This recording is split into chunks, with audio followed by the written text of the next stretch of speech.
attention. The deadline is next Sunday to sign up for VBS. So if you have any little ones in your lives or your neighbors that are interested in it, they need to, this is a really firm deadline. They need to have the registration and the money in. You can bring it in next Sunday and that would work out fine. As Kate alluded to, next week we'll start the summer worship downstairs. We're not taking the altar down, we're taking the communion table down. So anybody that looked at it saying, does that really come off the wall? No, it doesn't. We're just going to take the table down. So that'll make it a whole lot easier. And we'll have the sheets downstairs about the bricks. Grant, going to have the sheets downstairs for the bricks. Okay, so Grant will be down there to answer any questions. Looking at the deadline being probably next Sunday, we're going to see how many we have and then go ahead and place an order and get that project taken care of. Any other announcements that need to be brought up? Yes, Matt.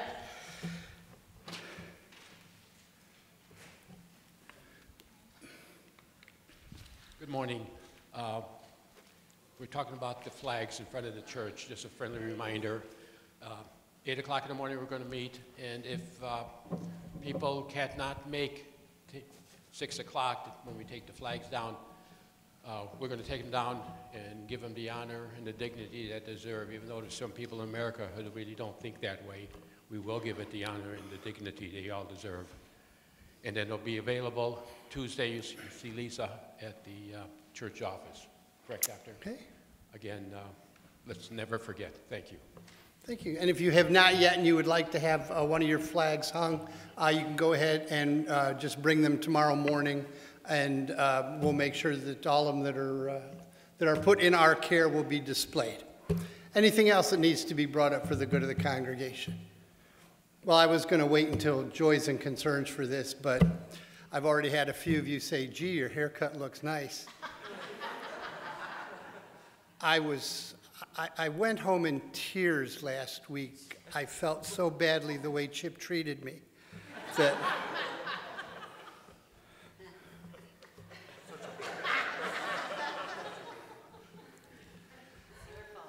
anything else? Centered by one God, blessed and sustained by one Spirit, all are welcome here.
Please join me responsibly in our call to worship.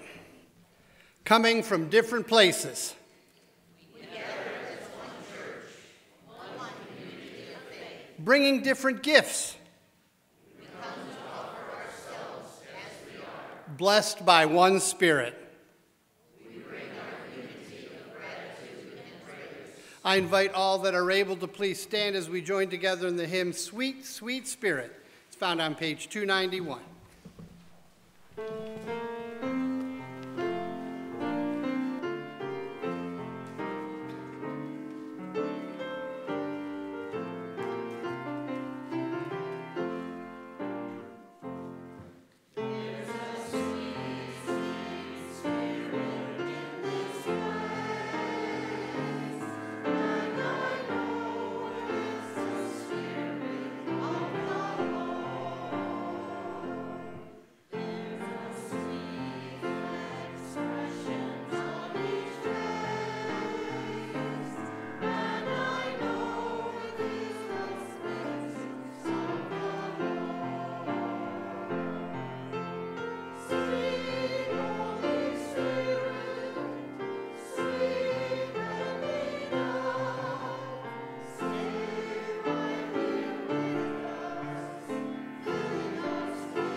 Holy Spirit, blow through our gathering as you blew through that Pentecost gathering so many centuries ago.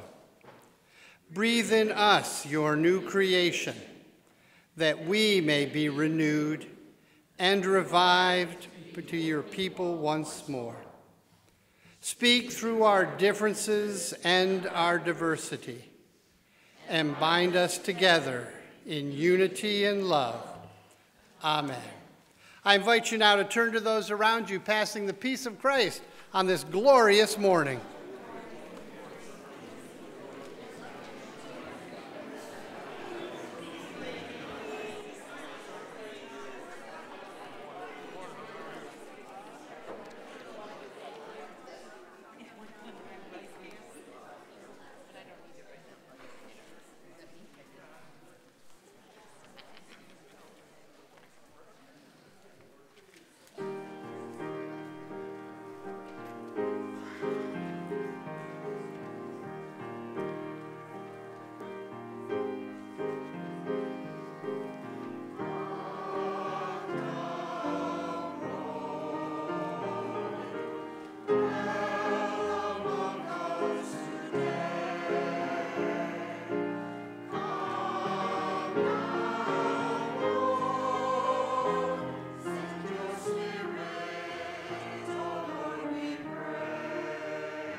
That was truly beautiful.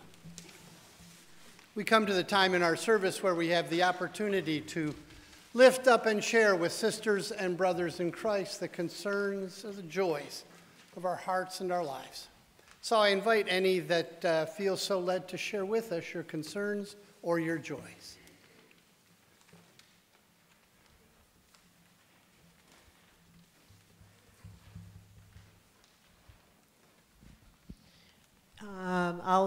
I'm sure this is going to come up, but I wanted to thank Shirley for all the work she's put into the choir. They wouldn't sound so beautiful if it weren't for all you've done and the lovely music you've chosen. So I wanted to thank you. That's one joy. So I think Shirley.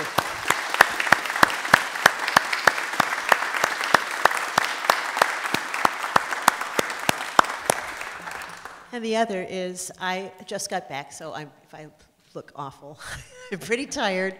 I flew in yesterday. My younger nephew, who is my godson, graduated high school on Friday in Allen, Texas. Now, Allen, I don't know, Allen got hit pretty hard in the last 2 weeks. 2 weeks ago, they had a mass shooting in the parking lot of the Outlet Mall, which is 10 minutes from where my brother lives. And then they got hit a week later with a hailstorm with hailstones the size of eggs. There were 2 left in my, that caused a lot of damage. But Friday night, they have one of the largest high school football stadiums in the country.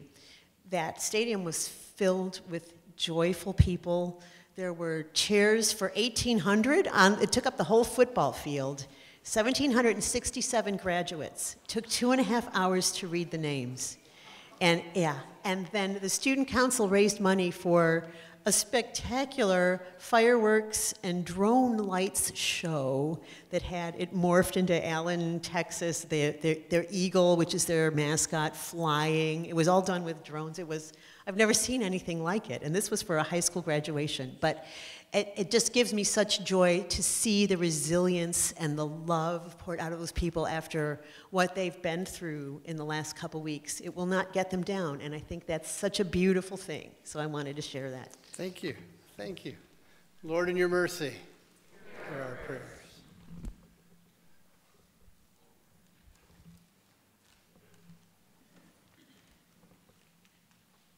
Good morning. I have a concern. Our youngest daughter is a police officer on the Romeoville Police Department, and this past week, her coworker, who is also her very good friend, was shot in the line of duty. He survived. He's in intensive care at Loyola University, and what you hear on the news is not near the extent of what his injuries and his road to recovery is going to be. So I'm asking if we could keep Officer Dominic Thielman in your prayers. He has a young family, and he could use all the prayers that he can get. Thank you. Thank you. And obviously not only keeping him in our thoughts and prayers, but all those that put their lives on the line. And we hear about a small portion of those around the country that lose their lives in the line of duty or are severely injured. So we'll want to continue that. So please keep us posted too as things go. Thank you. Lord, in your mercy, hear our prayers.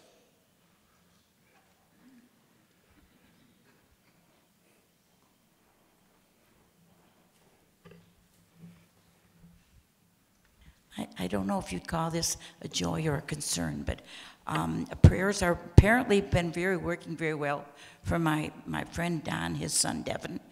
It ended up with a quadruple bypass on Wednesday, but he's going to be leaving the hospital tomorrow, which is a really wonderful thing. So keep praying for him. Thank you. Thank you. Please make sure they know we're keeping them in our thoughts and prayers. Lord, in your mercy, hear our prayers. Well, I've got a couple to lift up here. We want to keep Carol Bracken in our thoughts and prayers. She was having some health issues, and they wanted to check out her heart, and she's been wearing a monitor and just kind of taking it easy for a while. But she does thank everyone for their thoughts and prayers. She needs them at this time. Lord, in your mercy, hear our prayer. And Helen Simpkins had her knee replaced on Wednesday. She was home Wednesday afternoon, walking upstairs, because that's what you do now. And she's been going through her therapy. I talked to her yesterday, and she's feeling a little bit better than she thought she was going to be feeling, but still obviously pretty sore and hurting and going through everything she needs to do. So she also thanks everyone for their thoughts and prayers and little notes and emails and texts, and looks forward to the day very soon when she can at least come back here. I have to take it easy, but at least be able to be here with us in worship. Lord, in your mercy, hear our prayers. And lastly, this day being a special day in the life of our country, Memorial Day. I did a little research on Memorial Day and found out that and it's probably a duh on my part, and I apologize for my ignorance, but it's completely different from Veterans Day. Veterans Day is when we remember those that have served, and we thank them for their service. And it's good that we have a day like that. This day, Memorial Day, was set apart by the government of the United States and made into a national holiday, is a day to remember those that lost their lives during combat. Those men and women that gave completely the ultimate gift so that we can be here to gather and worship in freedom, and that we can gather together to celebrate and remember them.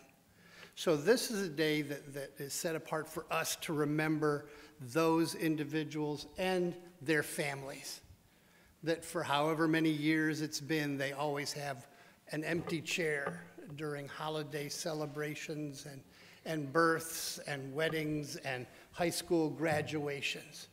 So as we go through this weekend, and especially tomorrow on Memorial Day, I would ask that each one of us just take a few moments to bow our heads, to thank God for these individuals, and to lift their family up in our thoughts and prayers, that they may feel through the power of God's Holy Spirit the love and appreciation from a grateful nation for their sacrifice and the sacrifice of their loved one. Lord, in your mercy, hear our prayers. So I invite us now to take these joys that we have shared together, that take these concerns that we have that have been shared with us, that we each bring to God the concerns and joys of our hearts and our lives that we choose to share quietly and privately with God as we bow our heads and enter into a time and a spirit of prayer.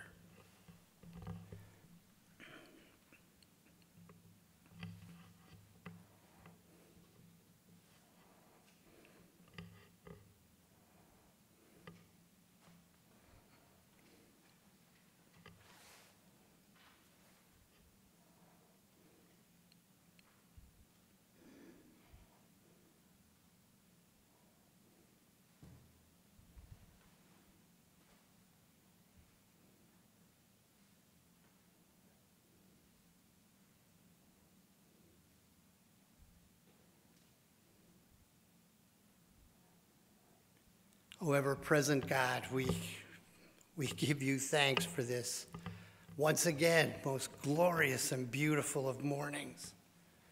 This blue sky, the perfect temperatures, the privilege that we have to come together to raise our hearts and our voices together as one in thanks and praise to you. God, we give you thanks for the spirit that we see moving throughout our nation and throughout our world. A spirit of love for each other that we see that allows communities to come together. So many, and frankly, God, too many communities that have gone through such devastation in these last few months, through events of nature with floods and tornadoes and hurricanes, fires and drought, to those that are suffering because of so much hate and violence and illness that exists in this country. Those that have lost loved ones to the violence that has become the true pandemic right now in our lives. We lift up those families that today are remembering their loved ones. Those men and women that went forward to serve their country, to serve their family and their friends, and offered up the ultimate sacrifice so that we might be free this day. Free to do as we want. Free to do as we wish we could. Mostly just being free. God, I know right now in our country that we are going through this terrible, terrible time of such dysfunction, so much hate, divisions that paralyze us,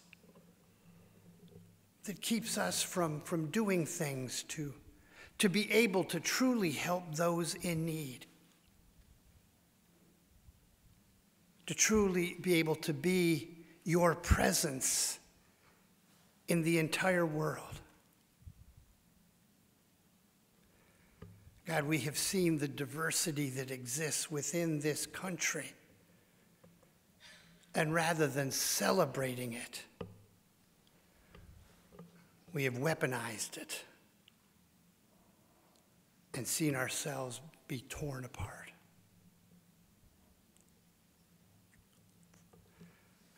God, my prayer this day is that at least, hopefully, for a few hours, we as a country can put away for a short time all of our division and our hate and our rancor. And that as one, we can come together in union to remember these men and women. To take the time to lift up in prayer to you the families that continue and always will grieve the loss because of the sacrifice, the willing sacrifice of their loved one to try to help to protect this country, to try to protect this union.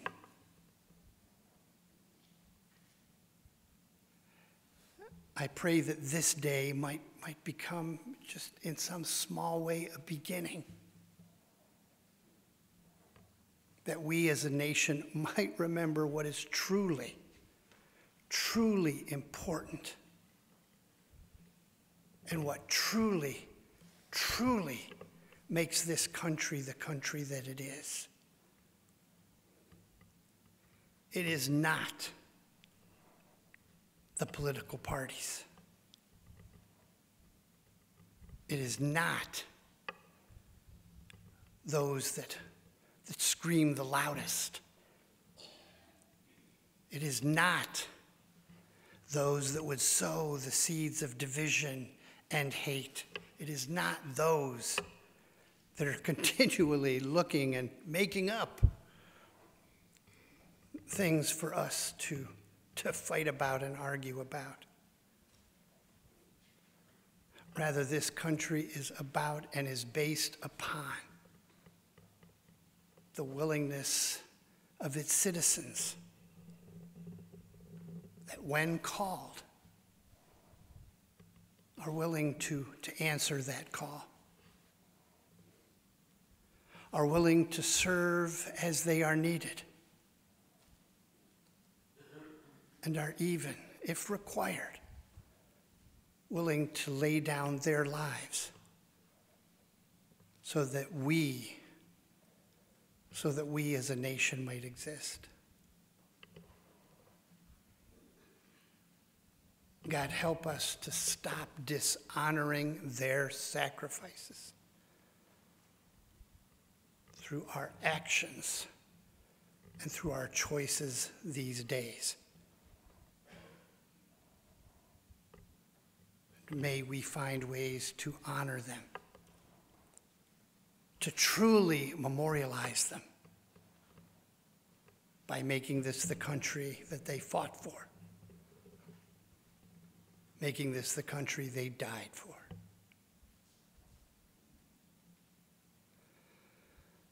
Oh, Holy One, we lift this prayer up to you this morning as we have lifted up our concerns and our joys. And we bring them all to you when we pray together in one voice. Our Father, who art in heaven, hallowed be thy name. Thy kingdom come. Thy will be done, on earth as it is in heaven.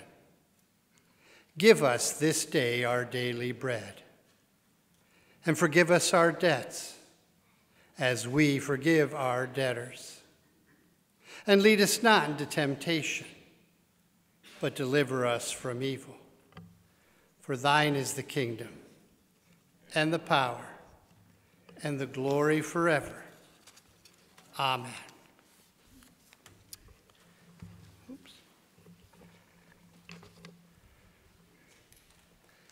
Now these words from the Acts of the Apostles, the story of the first Pentecost.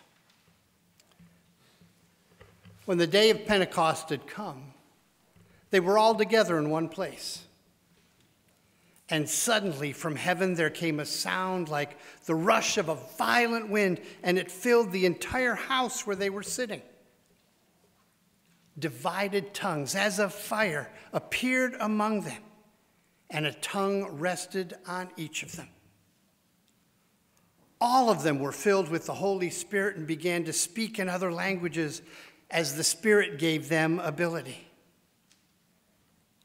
Now, there were devout Jews from every nation under heaven living in Jerusalem. And at this sound, the crowd gathered and was bewildered because each one heard them speaking in the native tongues of each.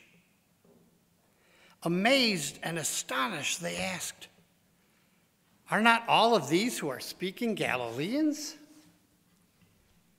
And how is it that we hear each of us in our native language? Parthians, Medes, Elamites, and residents of Mesopotamia, Judea and Cappadocia, Pontus and Asia, Phrygia and Pamphylia, Egypt and the parts of Libya belonging to Cyrene, and visitors from Rome, both Jews and proselytes, Cretans and Arabs. In our own language we hear them speaking about God's deeds of power." All were amazed and perplexed, saying to one another, "What does this mean?" But others sneered and said, "They're just filled with new wine." But Peter, standing with the 11, raised his voice and addressed them. "Men of Judea, and all who live in Jerusalem, let this be known to you, and listen to what I say. Indeed, these are not drunk as you suppose, for it's only 9 o'clock in the morning. No, this is what was spoken through the prophet Joel. In the last days it will be, God declares, that I will pour out my Spirit upon all flesh, and your sons and your daughters shall prophesy, and your young men shall see visions, and your own old men shall dream dreams. even upon my slaves, both men and women. In those days I will pour out my Spirit, and they shall prophesy. And I will show portents in the heaven above and signs on the earth below, blood and fire and smoky mist. The sun shall be turned to darkness and the moon to blood, before the coming of the Lord's great and glorious day. Then everyone who calls on the name of the Lord shall be saved. Hear what the Spirit says to the church. So God is still speaking. And so should we be. And we are. We are speaking. Trouble is, we're speaking to each other. We're speaking under the misconstrued notion that everybody knows what we're talking about. For the most part, St. Peter's United Church of Christ, as are the majority, the overwhelming majority of churches, are speaking in the language that we used back in the 40s and the 50s and the 60s. We're still looking at the pictures, and we have them here. And we have them out so people can see them, as we should, and celebrate them. But we're looking at the pictures of the church that existed when they would have a huge picture, a landscape picture with hundreds of people lined up. And that was the Sunday school. That wasn't the church. Because when you took the one that was a church, it was a little bit bigger and a little bit wider, and it was even more crowded, filled with hundreds and hundreds of people.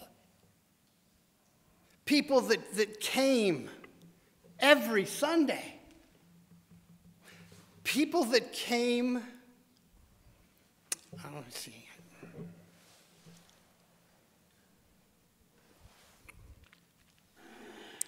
Trying to think of a nice way to say this.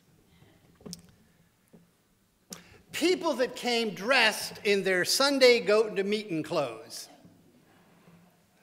Now, there's a bunch of us that are old enough to remember that, right? You got up, you got dressed for Sunday. You had special clothes that were put aside to wear for Sunday. You wore them on Sundays, on holidays if they weren't on a Sunday, and you wore them to school on picture day so that your parents had at least one nice picture of you dressed up. I'm seeing lots of smiles and nods, because either you remember doing it with your kids, or a lot of us remember it being us going through that. The days when, at least where Kathy and I lived, Wednesday, Wednesday, the vast majority of schools, the kids got out about an hour and a half early, because the school buses would come to pick up all the Catholic kids and take them to the Catholic church for their confirmation classes that were on Wednesday. And that small handful of us where we grew up that were Protestant, we had to stay in school. Now, talk about unfairness between church and state. Making a little kid stay in school when their other friends were going someplace else. Now, what we found out later is they would have much rather been staying with us than going to confirmation class, but that's another sermon. It was that kind of world where Sundays truly were sacred. And again, a bunch of us can remember, either our parents or later us, on Saturday night, making sure we went to the gas station to fill up the gas tank. Because if you didn't, you weren't finding any place open on Sunday. It just didn't happen. And if you didn't have the gas, you didn't go anywhere, or you walked.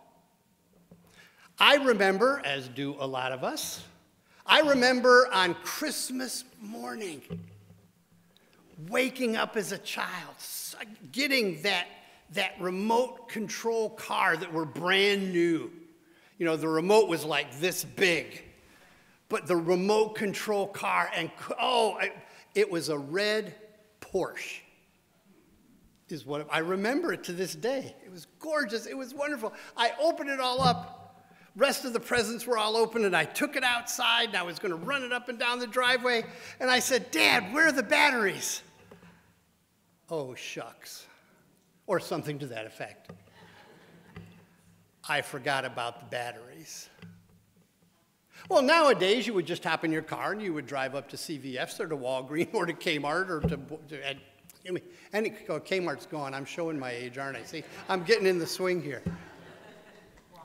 Yeah, Walmart, Target, and buy your batteries.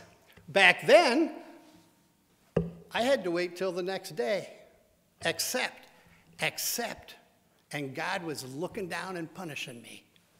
That year, Christmas was on a Saturday.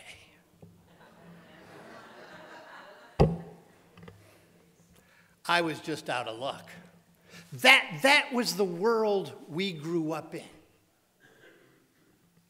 And that's the world we still think we're a part of. That's the world that we believe that the church inhabits. That's the culture that we grew up in. It's the culture that we bemoan is gone. And let's face it, things always seem. I wish I could go back to the old days when kids, blah, blah, blah, fill in the blank. Or adults, blah, blah, blah, fill in the blank. And that's true. And we remember those little things. But let's remember that in those days, too, people of African American descent were still being lynched when they couldn't get on a bus if there was no spot in the back because they couldn't go anywhere. That was a time when women did as God intended women to do, because we have it in the Bible. And don't shoot the messenger. I'm just telling you what's written there, and I can show you later. Basically, women shut up and listen to men. That's paraphrasing it, but that's what it's all about. Women having the audacity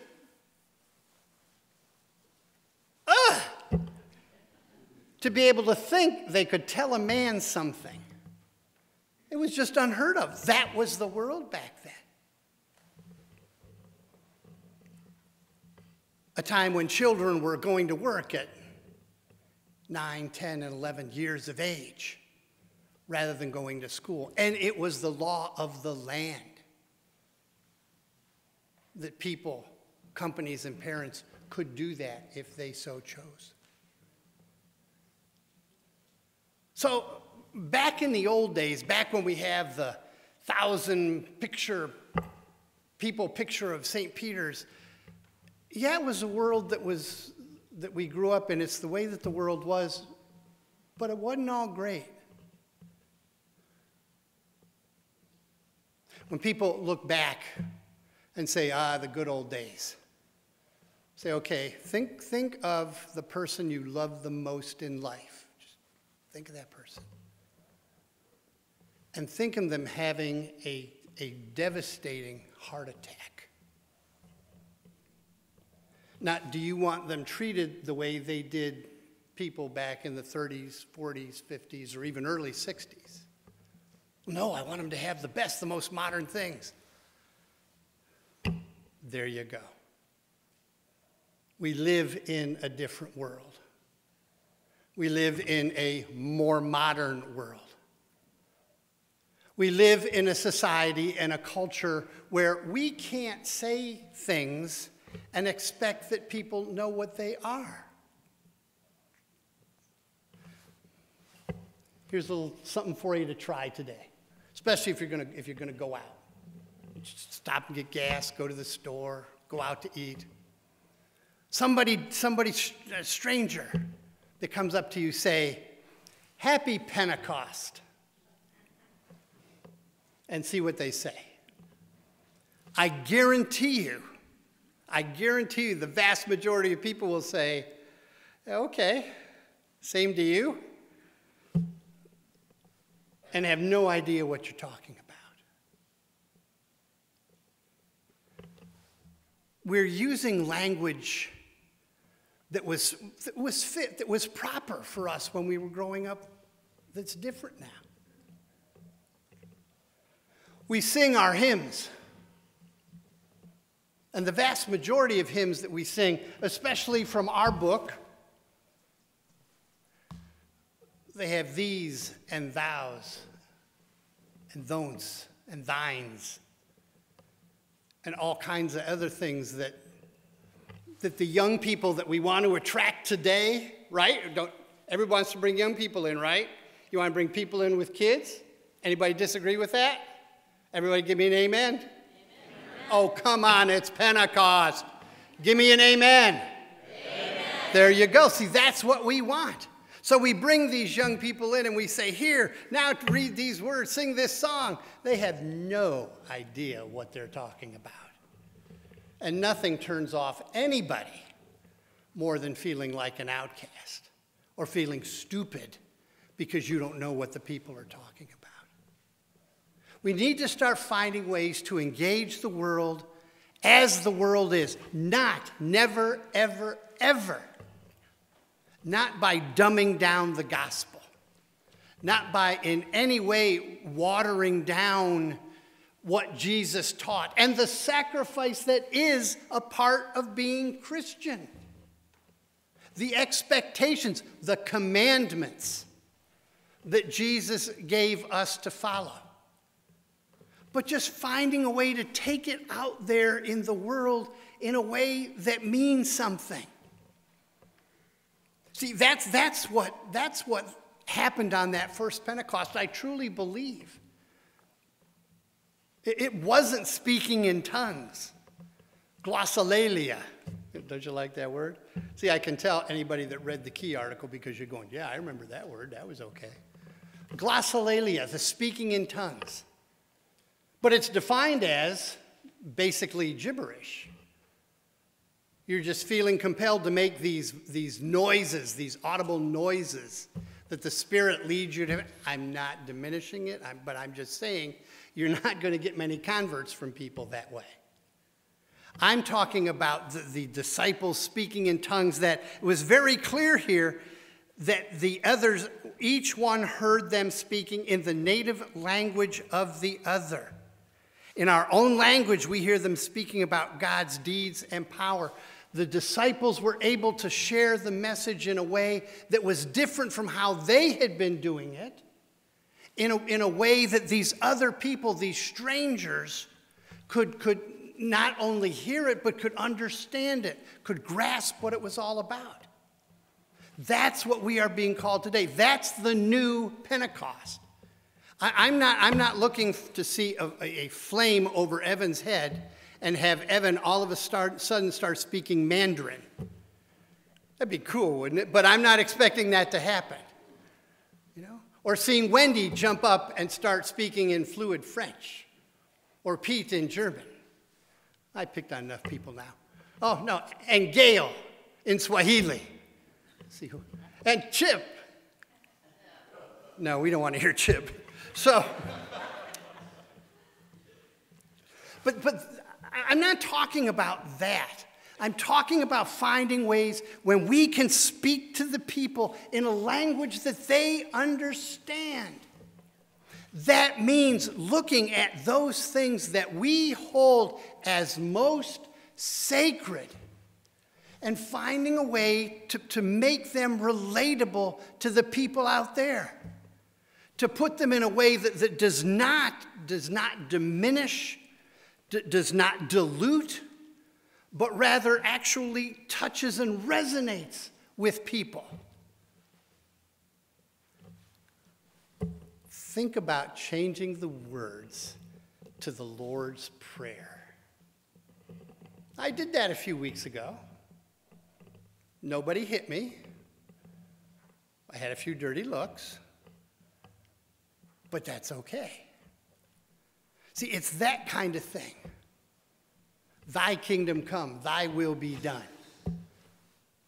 Your will You change just a couple of words, simple words, and it doesn't change anything. But oh my God, I'm not saying the Lord's Prayer my great-great-great-great-grandfather used to say. No, you're not, because we're not speaking Old English. Well, at least we're not supposed to be. And I guarantee you nobody out there is. We need to find ways to share our music, because that is such a vital part of the Christian faith. It's so integral to the times of gathering and worship. But we need to find ways to share the message, to share the words, but just changing it around a little bit so it makes sense to people out there. We started it already. Eat one of the beloved Christmas hymns that y'all grew up, y'all as old or older than me, grew up with singing, "Good Christian men rejoice." You remember that one? What is it now? Oh, come on, we've sung it every year. It's "Good Christian friends rejoice." It's all-encompassing. I know for a fact in these very pews, the first time they sung that song and changed it to "Friends from Men," the pastor was sweating out that he would make it out of church because we changed the word. Guess what? It's become the way everybody sings it now because it makes it more sense, because it makes it more relatable to people. Always talking about God as Father, and I've shared this before, so I'll just share it briefly. There are people, as I mentioned on Mother's Day, there are people that when you talk about Father, all they think about is abuse. Physical, emotional, mental, sexual. They think about neglect. They think about pain. They think about fear. And I've had people come up to me and say, "I cannot say the Lord's Prayer." Because as soon as you say, "Our Father," you've lost me. Because if God's like my Father, and you try to say, "Oh, but God is like the best Father of all," you use that word, they're gone. And you will not see them in church again. I know this for a fact. Now, I'm not saying we say "Our Mother," because there are people that have the same way. But we come together with something that means, that gets across that same meaning, that speaks to people out there. I know that people hear things like this, and right away that word that I've come to truly hate, woke, comes into being.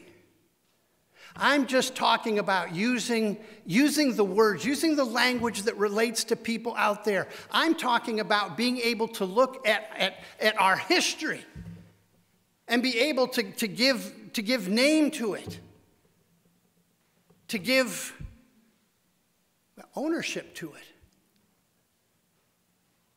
and realize that with a lot of the language that we use in church comes a good deal of hate and oppression. But the only way that truly becomes unbelievably awful and an anathema to God is if we don't do anything about it. If we don't go through a time of Pentecost, of finding a way to talk to other people, to teach the message of Jesus Christ in new words. I guarantee you, sisters and brothers in Christ, churches that do not do that will not be around long.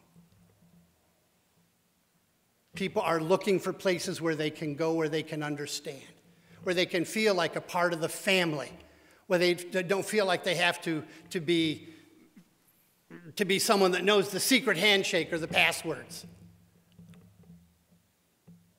A person that can hear in the service, in the music, in the scriptures, in the messages, in the prayers, in the litanies and liturgies. They can hear and see themselves. That's what Pentecost for today is all about.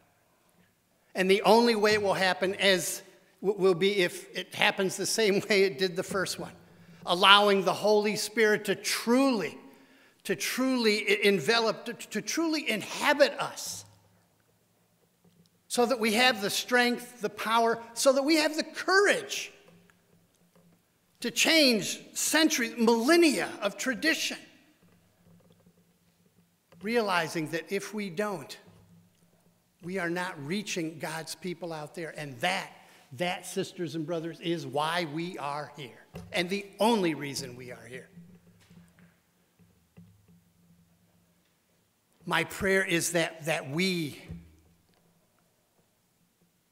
as St. Peter's United Church of Christ can have that moment, that we can experience Pentecost in a way that truly, truly moves us. Then, and only then, will we be able to even begin to assume the mantle of faithful disciple and of one who truly, truly wishes to evangelize. Amen. So I just dropped my bulletin. What are we doing next? Oh, thanks, Lex. Thank you. My grandson. Oh, yeah, okay. Just quick little, my grandson, I love my grandson. We were out working in the yard yesterday, and he found this where y'all trim the bushes back in the corner there by the office. It all got dug out. That has become his secret base now. Okay. And I was helping him do it, and we were getting down, and we... Not anymore. That's okay. They're old, they'll forget. So I'm helping him do all this, and I'm halfway across the yard now, and Kathy's there too, and she's working. And he said, "Papa, you look like an old man, but you think like a kid." I said, "Thanks." Then I had to go pick Kathy up because she'd fallen off her little bench laughing so hard. So you're not that great, kid. So I invite us all, if you are able, please stand as we join together in the hymn "On Pentecost They Gathered." It's an insert in your bulletin.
Please be seated.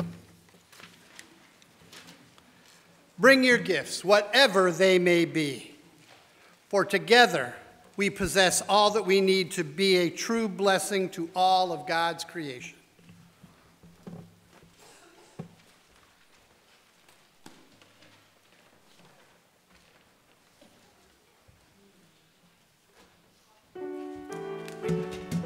Lisa, I'm sorry, hold on. Yes, we did forget. We're going to have the buckets. We'll have them as you're ready to leave. We're making a collection for the VFW, the local VFW here. So anybody that wishes to be able to support them, please be able to see that. Sorry. You're on.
Please join with me in the prayer of dedication. Creative Spirit, create miracles through the gifts we return to you now. Create miracles through us as we give our lives back to you. Create miracles through our gifts as we share them with one another. Truly, the whole of the gifts you have given us is greater than the sum of the parts. Thank you in our lives and in our church. Amen. Now let us join together in the hymn Spirit, Spirit of Gentleness. It's also an insert in your bulletin.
Please join me responsibly in our commission for the upcoming week. As you, Holy One, have blessed this gathering, bless us as we share your gifts. Bless us to be one body. Bless us to be one holy church. Now let us join together and let there be peace on earth.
Please don't forget as you're going out today to bang the buckets and help us support the local VFW.